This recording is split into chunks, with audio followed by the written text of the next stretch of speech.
Good morning. Good morning. All right, that's better because it's time to turn up. I'm from the Bronx. We turn up for food justice. We turn up for empowerment.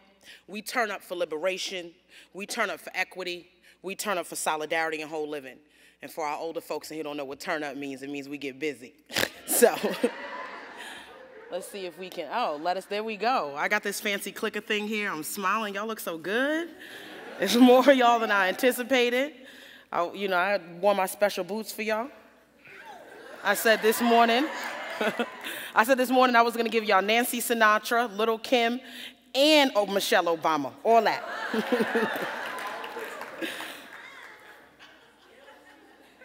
I want to start. I'm going to get serious now. Let's not stand up. We're talking about some serious stuff. I want to start you with this quote by Pablo Neruda, who was a Chilean poet and diplomat. And it says, "For now, I ask no more than the justice of eating. For now, I ask no more than the justice of eating." Let's sit in those words. The justice of eating. That's some hella powerful stuff, the justice of eating. These words, written well before many of us in this room were even born, still ring true. We are still looking for the justice of eating. Something about that's immoral. It's unbalanced. It's intrinsically jacked the F up. I come from a community where we are constantly looking for the justice of eating. And I have dedicated much of my life in the last 3 years to helping to create space and opportunity for my folks to seek out and demand the justice of eating. But what does that mean? Who's seeking the justice? Why? How do we get there? Let's talk about eating and food. Let's get to the business of this in the next 15 minutes. Many of us here in this room want to grow food, eat good food, and create access to good food. How many folks want to do that? Yeah. And we believe in our hearts that the rest will just fall into place. Because damn it, it just has to be that way. When you want good things and you put good things out in the universe, good things happen, right? Well, I can tell you there's a little more work that's involved in that because it hasn't just fallen into place. What we are looking at currently is a food system that mirrors the inequities and historical traumas of racism, sexism, and classism. Go ahead, you can clap for that. And I have seen this play out in my own life, in the life of my neighbors, and the countless recounted stories of women like me who share this narrative. So today, I'm supposed to come to you to talk about good food, local food, food security, food sovereignty, blah, blah, blah, blah, blah. But what I'm really here to talk to you beautiful spirits about is liberation and empowerment. A food system that is new and allows those in it, from the producers to the eaters, because we're not just consumers, we're eaters, to be their best selves and wholly sustained. So allow me to introduce myself. I am a 33-year-old mother of 4 beautiful children. I started an organization around economic development for women and youth called the BLK ProjeK. I have a car. I make my own money, most times. Sometimes I beg for money. However, through all of those accomplishments, this was not an easy road travel, and my story is far from over, and in many ways it is still the same as many of the women in my hood. I became a mom young, 22 years old in college with a 3-month-old baby. I was gentrified out of Harlem and ended up in the Bronx, where I knew no one, didn't have a hell of a lot of support, and like many who have never lived in the Bronx, I didn't come with an open mind and an open heart. I came with resentment and fear. To me, the Bronx, like many people in this room, the Bronx was just a place to live. It wasn't a home. I came with a lot of pretty visceral negative images. Let me talk to you about my hood. When we think the Bronx, some of the images that come up are prostitution, chop shops, burnt out buildings. That's when Jimmy Carter in the 70s visited Charlotte Street in the South Bronx. And that's what many of our communities look like. And I know we mentioned the Red Sox, but for many of us, we think about the Bronx and we think about the Yankees. And the Yankees ain't been good to the Bronx either. Let's put that in perspective, but that's a whole nother presentation. So, there are all of these dismal statistics that I was confronted with. Congressional District 17, poorest in the country. 16,000 diesel truck trips every day. Let me say that again for you again. 16,000 diesel truck trips every day. Not every week, not every month, every day. South Bronx, therefore, has the highest rates of asthma-related hospitalizations in the country. Much of those 16,000 diesel truck trips are attributed to the largest food distribution center in the world. The irony that we live next to the largest food distribution center in the world, and much of that food does not reach the community. Baldor, which is she, headquarters, right there in my community. Baldor's would not touch my community, however, with a 10-foot pole. And it has 3 major highways that run through it. These were the statistics that I was dealing with when I moved into this community at 22 years old with a 3-month-old baby. And in the face of these challenges of being a low-wage worker, a full-time student, a youngish mama bear, I found myself often inside to protect my young, chronically asthmatic daughter from poor air quality and struggling to put quality food on the table with a meager budget. So it became easier to become like Paul, the dollar millionaire at McDonald's. Now, I didn't make this up. This was a real ad campaign, short-lived, but a real one, that McDonald's made up. And it was plastered all over my community. You can be like Paul, the dollar millionaire. And it was easier for me to do that than to go to the grocery store and pick up a head of broccoli because it was wearing a blue fur coat, or tomatoes that were on the brink of rotting, or wilted salad in a bag. See, in my world, time is literally money, and we can't afford a whole lot of time. And time became as much as an obstacle in my day as money did. And I struggled. I struggled as a mother with limited means and support. I struggled as a student. I struggled as an employee who wanted to be recognized as smart, talented, and worthy, but was instead seen as unmarried, marginally educated. I went to a CUNY, and in the corporate world, CUNYs just don't cut it. And arrogant, the nerve of me to want all those things while being all those things. And I struggled as a resident, surviving welfare and displacement. So needless to say, homegirl was stressed out, worn out, and put out. Food to me was not political. It wasn't complex. I couldn't afford organic, and my priority became about making sure my babies have full bellies, period.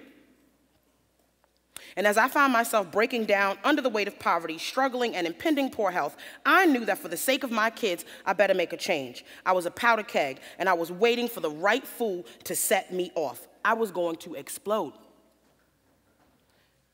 And at the pinnacle of my frustration, and on the precipice of my breaking point, I found Mothers on the Move in 2006, and my life changed. I realized I had more than what many of my neighbors had. I had social capital, educational capital, cultural capital. And also what I discovered was that we were not our statistics. We were not a community of prostitution, poverty, and violence. We were and are a community of warriors and innovators.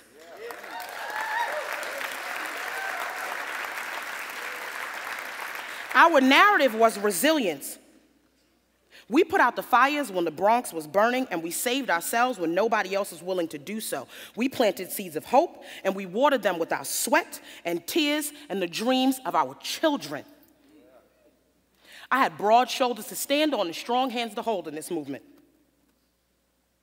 Our folks are willing to bring us to our full potential, to raise the collective self-esteem of our community. And that's what I needed to be a part of. That's what the South Bronx became to me. And you know what? I found out I did have an analysis on food. I knew it was making me and my kids sick. I knew it was making me fat, or fatter, whatever. And I knew it wasn't what I wanted to eat. This was not the legacy of my ancestors. Processed food is not our culture. So this was simple for me. I was living in a community full of underdeveloped lots. There was a lack of fresh groceries and healthy restaurants, and people, primarily women and children, were poor.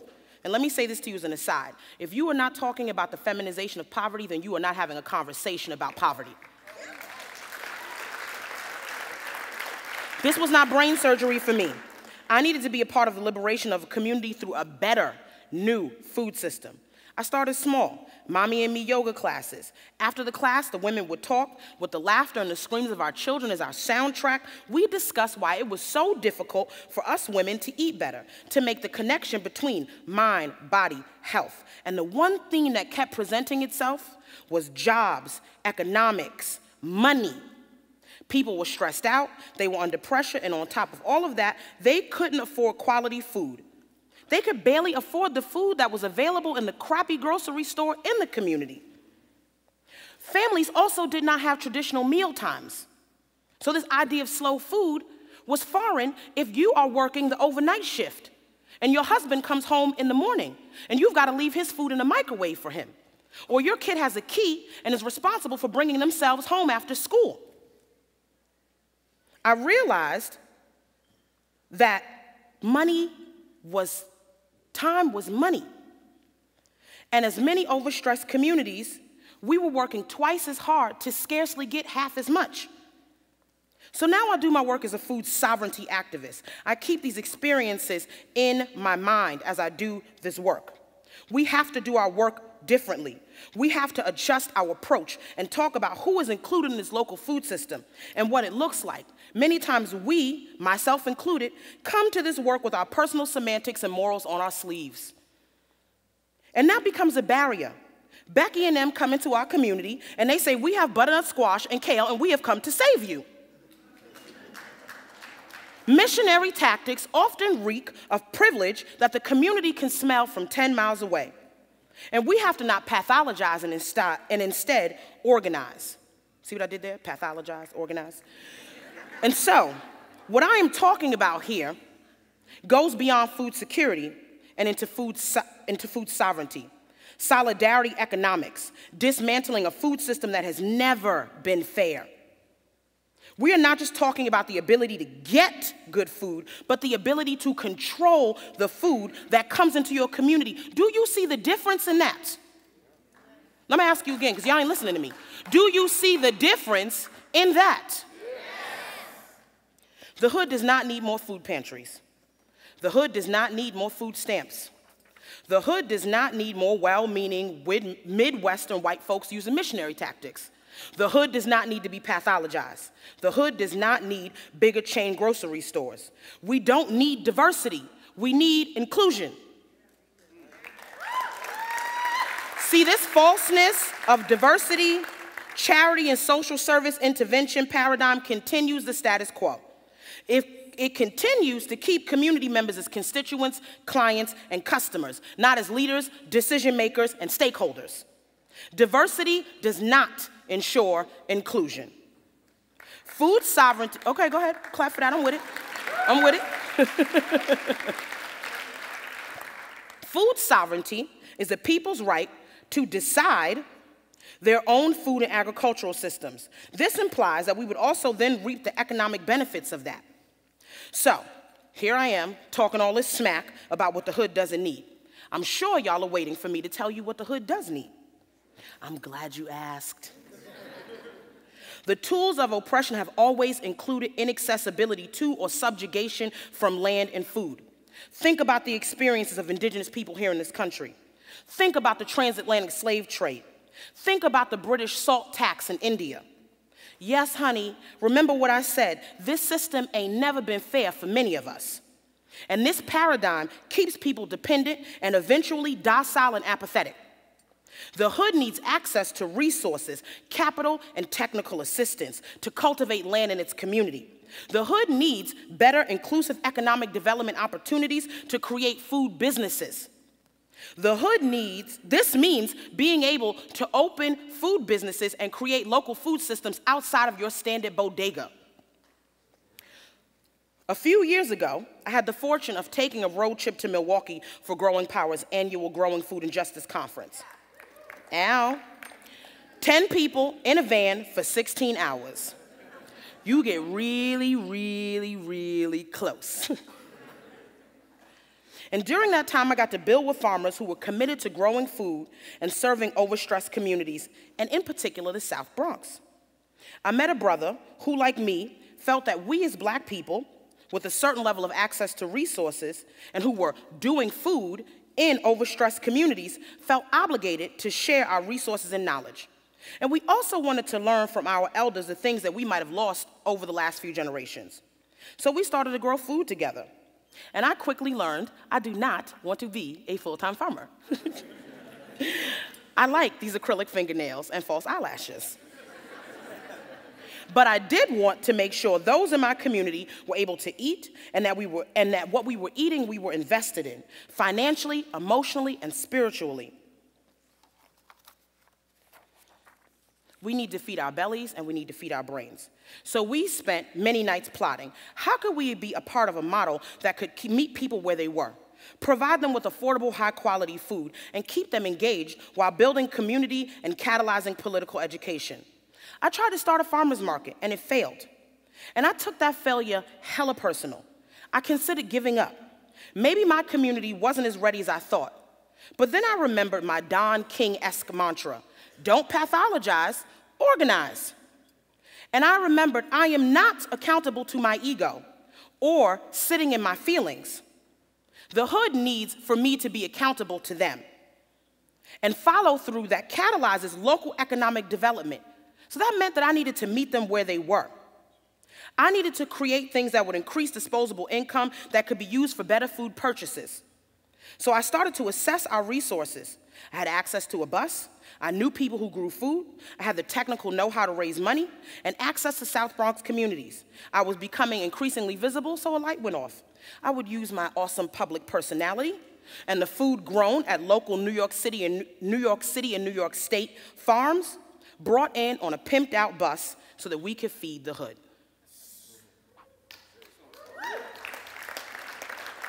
And so suddenly, the South Bronx Mobile Market was born. And after many challenges, delays, and a ton of hype, we launch next month in November in our tricked-out former school bus. She's like an eco version of Pimp My Ride. She runs on veggie oil, she's getting solar panels, and she will be built out using reclaimed materials. The project supports local farmers, working with Corbin Hill Farm and Whole Share. We will bring good food to the very doorsteps of the folks in the South Bronx. See all these beautiful renderings? We paid a lot of money for that, honey. And I would love to say I am the innovator of the mobile market, but I'm not. There are others who have done it in low-income communities, and it's worked. Fresh Moves on the west side of Chicago, the People's Grocery in Oakland. And so we studied them, we learned from what others had done, and then we decided that we would follow in their footsteps. And folks got amped. We raised $15,000 through our Indiegogo, $20,000 from the Simon Bolivar Foundation, and $30,000 from Clenille since December, led by a single mama from the South Bronx. And that's what this project is about at the end of the day: economic inclusion.